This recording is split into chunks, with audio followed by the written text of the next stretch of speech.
Aim it at the machine, okay. So my name is Judy. Lauren already introduced me. I just want to let you know that I tend to, my voice, I might talk lower. Just let me know if you can't hear me. Okay, so the focus of discussion today, there's going to be the two topics, fatigue. I'm going to be discussing that with you. We're going to go through some of the causes, show you a few ideas of how to manage it. We'll have a brief discussion and there's going to be questions at the end. And Rabia is going to be discussing the second part, cognitive impairment. So why fatigue? Why is this something very important that we're going to be discussing today? The American Journal of Nursing has described cancer-related fatigue as one of the most common and complex symptoms experienced by patients with cancer.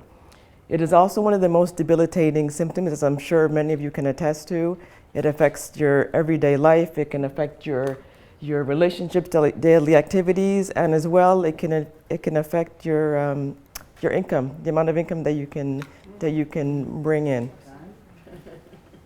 It does. Okay. Some of these quotes that you're going to be seeing here are maybe some things that you've heard echoed by yourself. There's some quotes that come from some of my patients. It's very, very, very subjective in terms of how people describe their fatigue. Here you have someone who says, the slightest effort makes me tired. When I was tired, I had to interrupt what I was doing just to be able to continue. Having stopped doing things I liked because of my tiredness. I needed help with tasks around the house because of my tiredness. My tiredness due to my illness or to my treatment have been very different to normal tiredness. So they're able to distinguish whether it's normal fatigue, as in I stayed up too late, or a fatigue that is directly related to their illness. It's a different, from what my patients tell me, it's different. They can tell. And I've been very slow in performing my usual activities. They still get through the day, but it takes them twice as longer. Okay. It has been noted that 30% of newly diagnosed patients experience cancer-related fatigue from moderate to severe in intensity. So it's quite significant.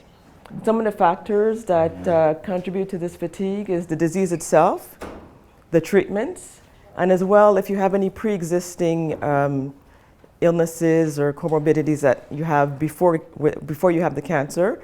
Obviously, they're going to be exacerbated once you start your treatments.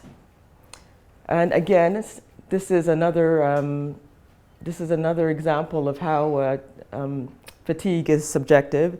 Some people can just describe it as having a lack of appetite. My arms are tired. Some people they can't put their finger on it. They'll describe everything that they're feeling, but it doesn't really relate to any one particular part of their body or. Okay. So here the effects of fatigue. This is directly related to the tumor burden, which is the diagnosis itself. Why is that? Because sometimes there's organs affected, directly related to your muscles, your weakness, and also there's 50% of patients that have a characteristic loss of body mass, and I'm sure you may have heard of the term of cachexia, which is it's patients who have lost weight, but 5% or more of their body tone, but it's more than just a weight loss due to not eating enough. Despite eating, despite carrying on their regular, despite eating as much as they usually do, they're still losing weight. They still have that gaunt look. And this is directly caused from the cancer itself. It affects your body metabolism, so these changes do occur. Okay. Some of the treatment-related causes, one of them is definitely the surgery. You do have the effects of the anesthesia. You have the effects of just the incision, the healing. You have the effects of being under the influence of narcotics, the anesthesia, being immobile in a bed. And unfortunately, there are some side effects of having, there's also some cases that have infection. And having your body having to deal with that makes it, makes the demands of on your metabolism and on your healing much more for your body, so it takes up more energy in order to do so.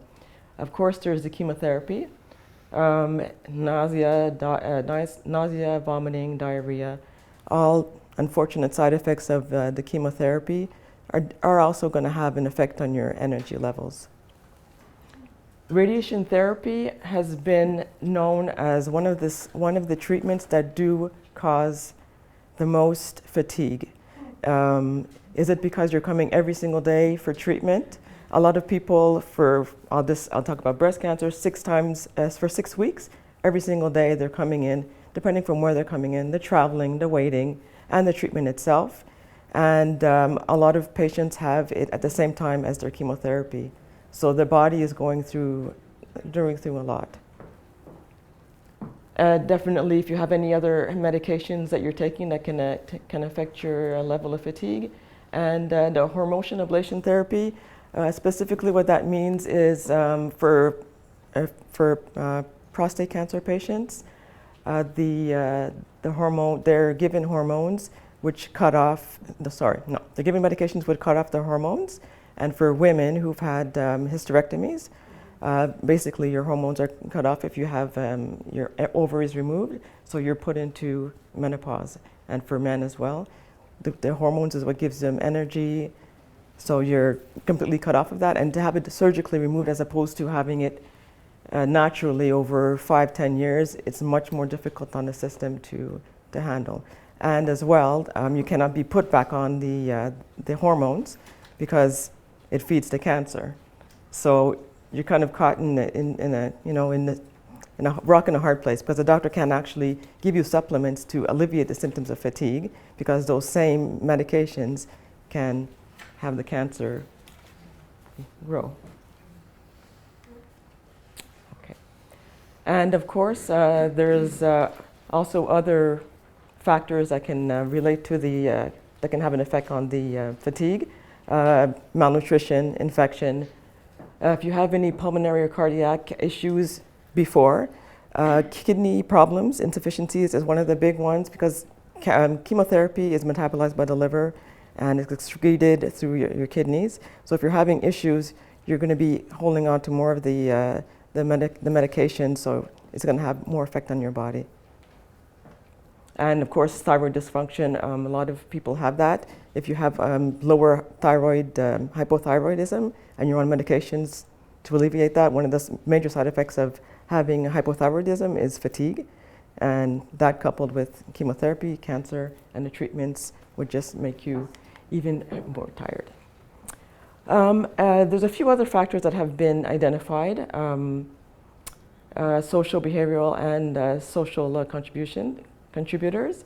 Depression, definitely depression is a big part of cancer, of even if you didn't have cancer, a lot of people who have had depression.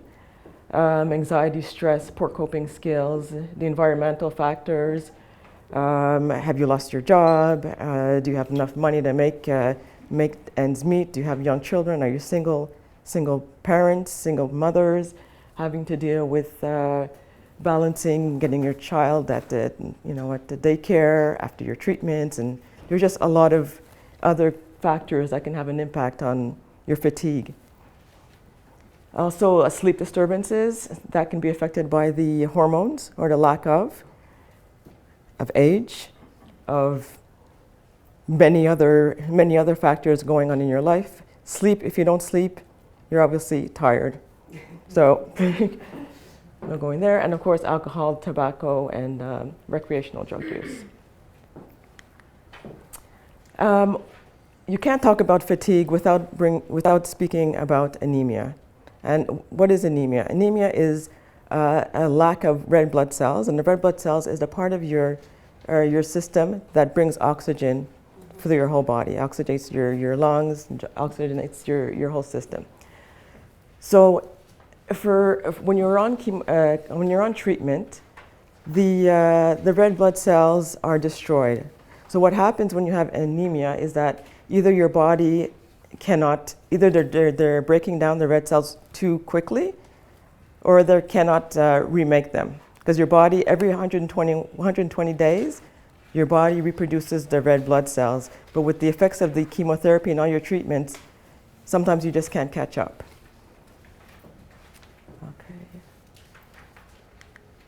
Okay.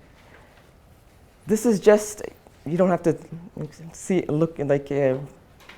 concentrate on all of it, but it's just a chart to show you how complex evaluating fatigue is. It's not just a simple matter of one body system. The doctor and the specialist will take a look at many different factors, any medications that you're on, pain. The fact of being in pain can cause fatigue. It's exhausting. It's exhausting. You have your emotional, sleep disturbance, nutritional disorders. So they take all of this and they look at the whole system as they're evaluating your fatigue. And within this, they see, is there anything there that can be fixed?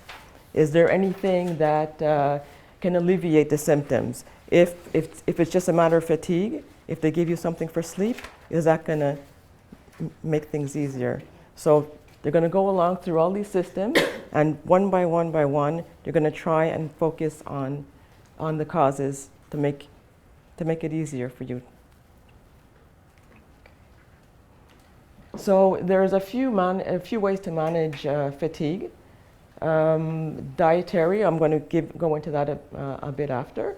Exercise, in terms of exercise, the best, and I'm not a yoga teacher, but the best exercise that you can do is yoga. Why? Because yoga is an exercise that focuses on your whole being. It focuses on mental, and as well, it's not an exercise that you need to be a marathon runner in order to do. Everybody can do yoga.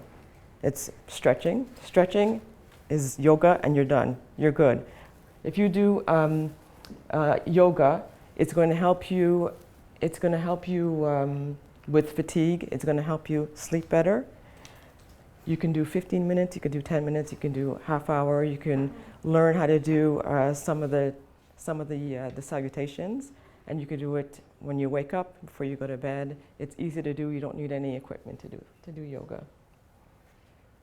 Activity and energy management.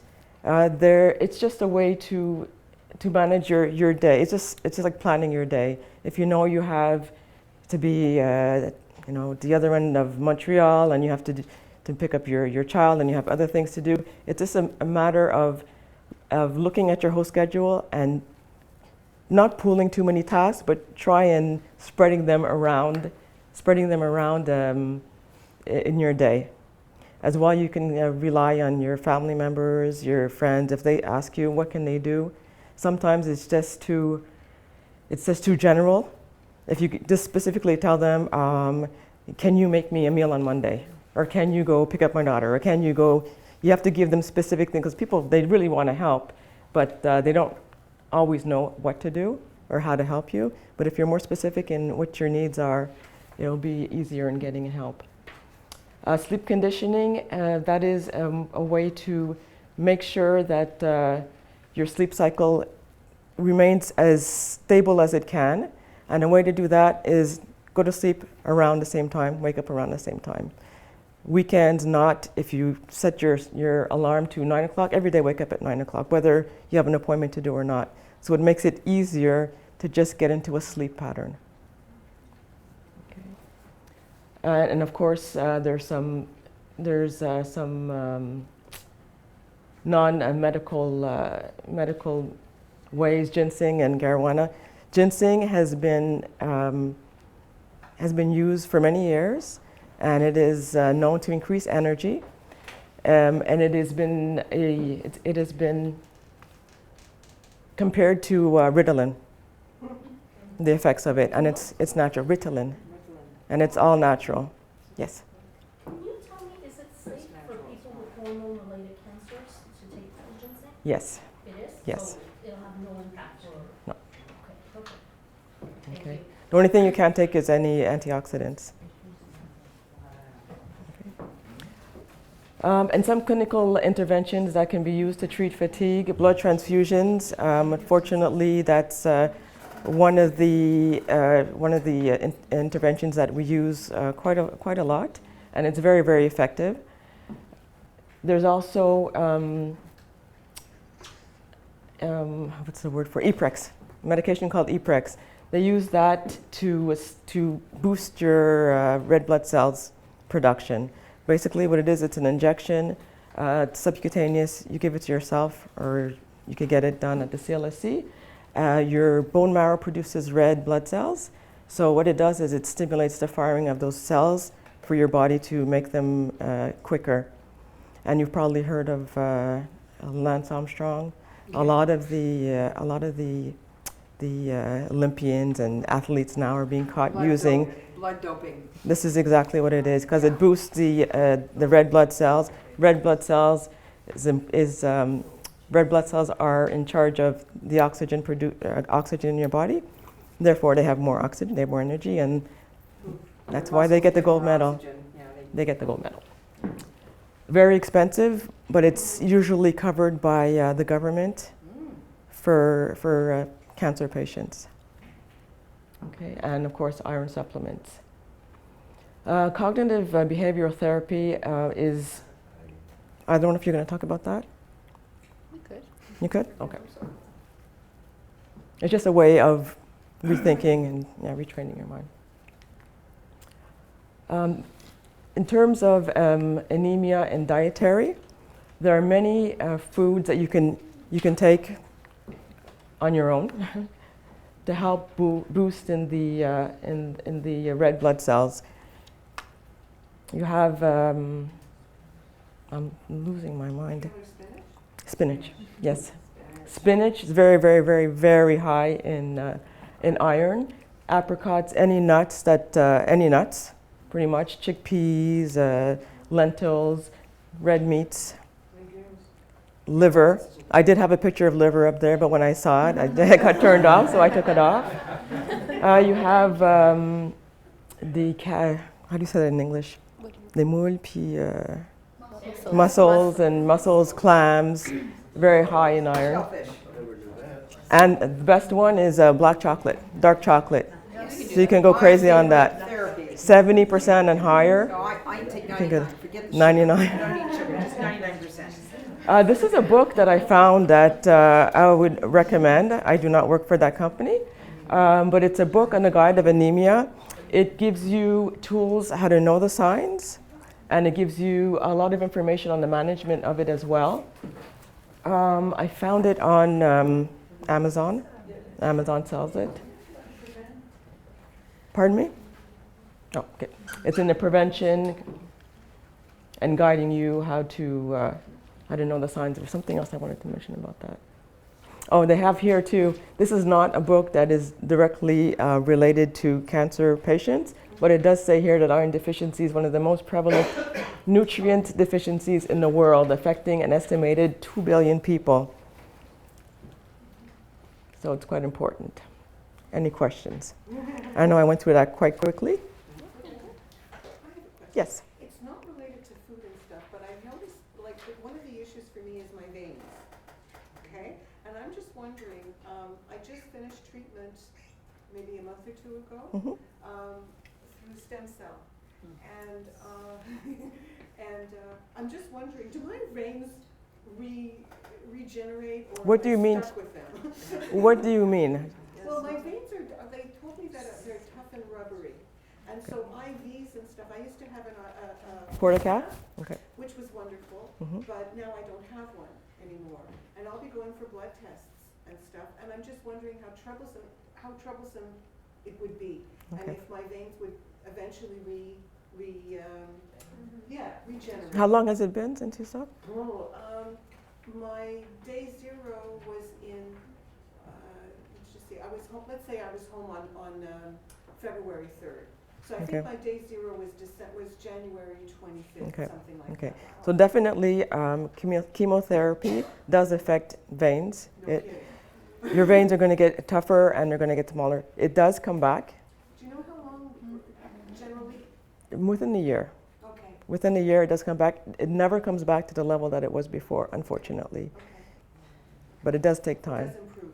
It does improve, and it helps if you drink a lot of water. And it doesn't affect everybody, because I had massive chemotherapy, and yet I've never had any problems giving blood. No, it doesn't. You're right. So it depends on the person in your body. It doesn't. It's on your person. I And know in that's terms- what's wrong with me. And as terms for fatigue as well, I wanted to mention that it depends what level you are before you start your treatment. For somebody who's a marathon runner, they might still be able to run 40 kilometers and say, oh, you know, they're tired, but they're still able to do that, and you're looking at them, you can barely get off the couch. It depends on the level that you are before. And drinking is very important. Drinking is extremely important. Yes, The fatigue, how long does it take? I finished my treatments 8 months ago, but I still get very fatigued. I can do more, but then it's like I've hit a wall at a certain point in the day. I knew I was going to get this question. Fatigue. I've had some patients who've come back to me after 8 years, and they still have some fatigue. Never stop. Your body is not the same body that it was before cancer, before treatments, and unfortunately, you're going to have to adapt. And Rabia is probably going to give you some ideas on how to adapt your lifestyle to your new self. So I figured, you know, by now I'd have all my energy back. I was always a very energetic person and No. going. No. And now, if I do an aerobic class, I pay for it the next day. I did yesterday, Yes, and yes, I'm yes. exhausted today. Mhm. Where before I could do 5 classes and no problems. And you know, I pay for what I've done yesterday. I pay for the day Yes. after. Just wanted to add something. I think, first of all, every patient is unique, is gonna go through this completely differently. Second of all, I think I really suggest we look at activity and exercise in a different way. So as a general advice I give to patients is look at exercise as something that you want to be present all throughout your day. So you're not going for a 1-hour class where you're giving your everything. And then, like you said, you pay for it the next 3-4 days sometimes. It disturbs your sleep, you can't function, you're in pain, and you literally have to recover from exercise, exactly. So I would really suggest that you look at exercise as doing frequently and small, low intensity. So Judy was talking about yoga, but it could be anything gentle. And what you want to do is as you feel that you could do more, instead of making it harder or longer, you want to do it more during the day. Mhm. Okay, But so I was doing it, so I am Yeah. doing it an hour, low impact, very. yeah.